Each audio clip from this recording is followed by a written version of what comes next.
दक्षिण पूर्व एशिया और यूरोप के कुछ हिस्सों में कोरोना वायरस संक्रमण के नए मामलों में फिर से बढ़ोतरी हुई है। इस बीच भारत के विशेषज्ञों का मानना है कि व्यापक टीकाकरण और संक्रमण के बाद बनी प्रतिरोधक क्षमता को देखते हुए देश में भविष्य में किसी भी लहर का गंभीर प्रभाव होने की आशंका नहीं है। विशेषज्ञों का यह भी कहना है कि सरकार को मास्क पहनने में ढील देने पर विचार करना चाहिए, क्योंकि रोजाना सामने आने वाले संक्रमण के नए मामले और मौतों की संख्या में कुछ समय से लगातार कमी दर्ज की जा रही है।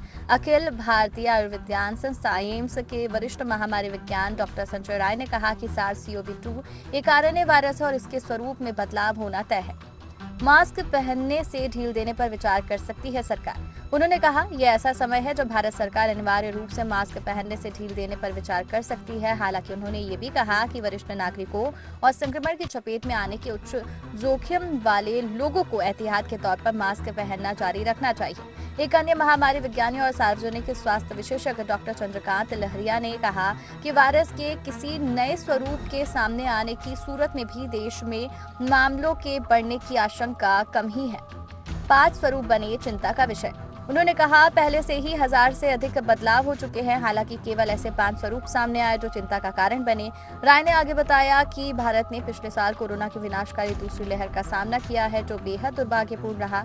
हालांकि वर्तमान में हमारी प्रमुख ताकत प्राकृतिक संक्रमण है, जो लंबी अवधि के लिए बेहतर सुरक्षा प्रदान करता है। इसके अलावा उच्च टीकाकरण कवरेज है, इसलिए भविष्य की किसी भी लहर का गंभीर प्रभाव पड़ने की संभावना नहीं है।